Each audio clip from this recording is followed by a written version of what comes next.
In conversation with me is Rex Bowden, joining me in his capacity as the co-founder and event director of this particular convening that's going to be taking place in the city of Durban here in South Africa, starting tomorrow, actually, the 23rd of March to the 25th at the ICC. Rex, thank you for the time. Welcome to Channel Africa.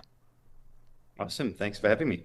Thank you. I think it's fascinating just reading up on the Ocean Innovation Africa Summit, and to see that this is not just another conference. It's a gathering that is designed to move beyond conversation into real coordinated action. Let's talk about what the summit is essentially about and what your desired outcomes are.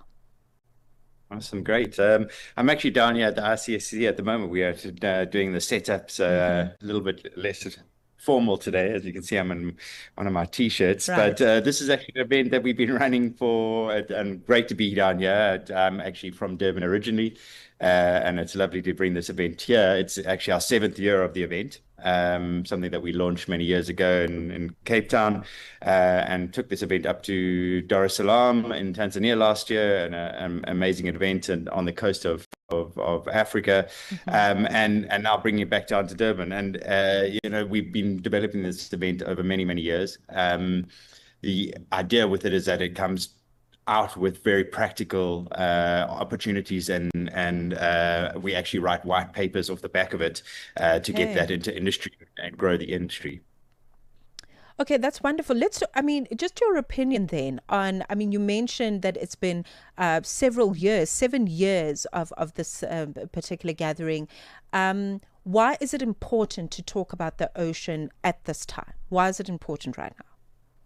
So, as you mentioned a little bit earlier, as you were coming on, that it's very easy to see what happens on land. It's in your face. It's above ground. It's the green economy, something that has been on the agenda for many years. The ocean is a little bit different.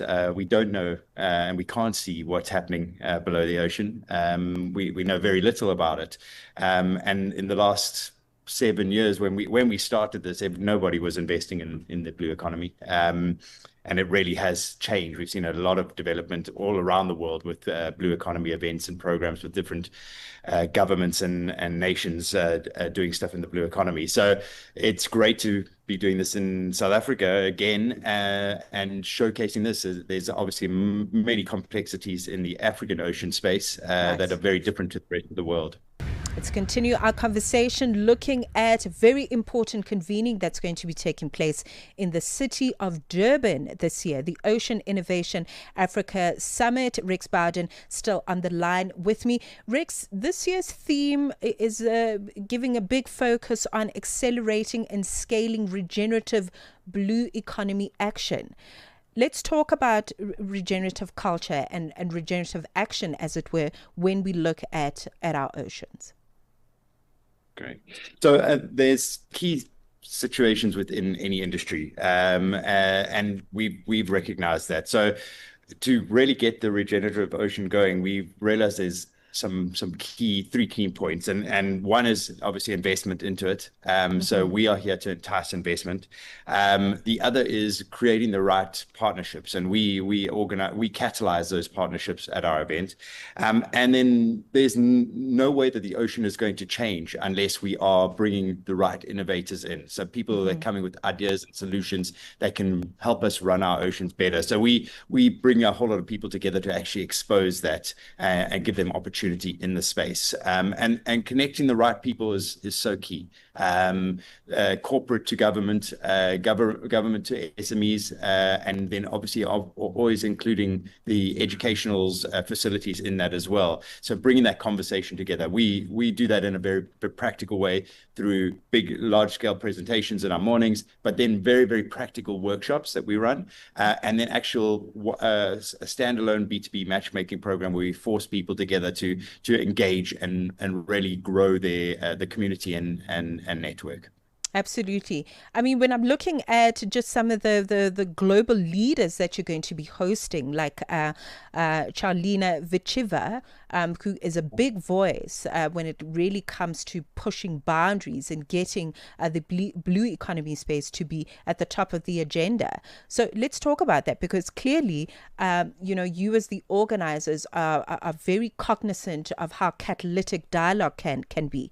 So let's talk about Ms. Vachiva's participation alongside other African innovators. What opportunities emerge when global policy meets African solutions?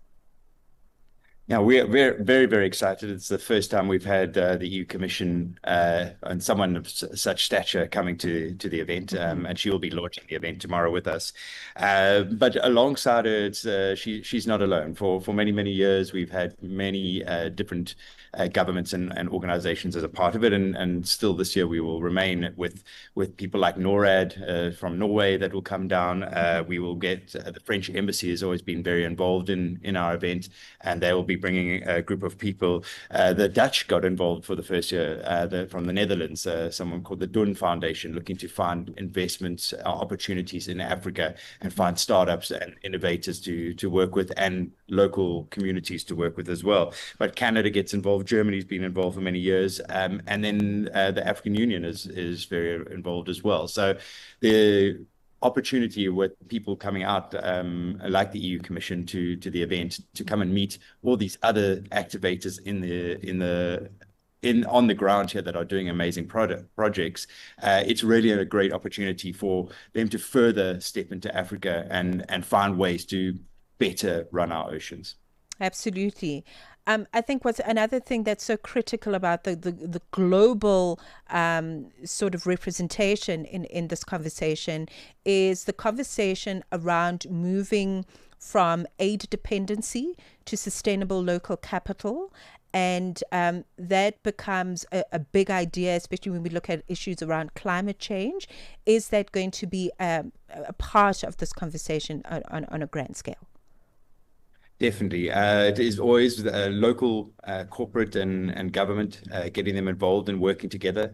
There's a lot of amazing solutions that come out of Africa already, but it's also getting local companies to utilize them and work with them and invest in them locally as well. So that conversation is definitely going to be happening within workshops that we are running through the week. There's a big project as well with the eThekwini municipality who actually enticed us to come to Durban. They followed us up to Dar es Salaam last year and asked us to come down and do the event here, and they're going to be putting together their Blue One plan in those workshops. So that is bringing the right corporate and investors in the KZN and Durban region to actually find us a way of bettering how they are working with the ocean at the moment, be it ports, be it tourism and hotels, be it your freight, be it your shipping and your fishing programs that are down here, and then plastics waste, etc. How are you dealing with all of that? So those conversations are going to be happening throughout this week, and we are very excited to see what comes out of that. Very practical solutions and programs. We do things a little bit differently. We don't like people talking at an audience. We like the audience talk with it. So we actually break them away into workshops where we have like this boardroom style meeting with people watching onto it and putting up their hands and actually making suggestions and committing to certain things being changed. Right. Okay. You've clearly just completely defined what a regenerative culture and future, as it were, looks like. It's participatory. It is collaborative, with policy and people that work in fisheries and people that work in other structures that can make the space work and be functional, which is exactly what we would like to see. Okay. So let's talk about attendance. Is it too late to register to attend, to be part of the conversation? It's not. You can still. I've got a team downstairs that are registering people right now. I think Okay. a bunch of registrations came in again. So please do. You can go across to ocean-innovation.africa as a start and have a look over there and request your registration through that, and either purchase a ticket or contact us. And if you are from the eThekwini Durban region, we can. There are some opportunities for complimentary tickets as well. But yes, definitely up until tomorrow, if people rock up on the day, we can try and find a way to get them into the event. We're expecting about 500 people that come through to the event from tomorrow to until Wednesday. Okay, so it is definitely not too late. Please try and grab yourself a seat and be part of the conversation. I think for me, just looking ahead, 10 years from now, you'll be one of those people that said, I was in the room when big decisions were being made at an international scale that have affected how I run my business or how I, run my community or industry, as it were. Rex, just in finality, as we wrap up our conversation, if we get this right, okay, if we really truly embrace the regeneration of our blue economy, what is possible for our coastal communities? It just in your broad opinion, what is possible for community, for industry, for the ecosystem at large? Let's look at the next decade, for example. So there's a huge amount of opportunity. I mean, it is the sixth largest economy in the world, the ocean. It affects everything on land. So that is happening. Anything that needs to get anywhere has to go through our oceans at some stage, especially if we're talking exports or just getting it around our continent. But really, there's huge opportunities that are unexplored. We've got a big company that's coming through to the event from Tanzania this year that are one of the largest seaweed manufacturers in the world, Nice. and they're coming down to see if there's an opportunity to grow that in different parts of South Africa as well. But they do huge projects up the East Coast. And they're just exposure and understanding how much opportunity is in the ocean space for those coastal communities is amazing. Everybody wants to go to the beach on their holidays, right? So, and you want to do sports in the ocean. So there is just so much. But again, it's so easy to see what's happening on the land. There's so much untouched opportunity in the ocean as well. And that's what we're going to be exposing. Okay, this sounds absolutely amazing. Rex, thank you very much for putting it together once again. It gets bigger every year, and it just really catapults us into a different kind of thinking and a rebuilding of ecosystems, especially where the ocean is concerned. All the best for the week, and thank you very much for the time. Thank you very much.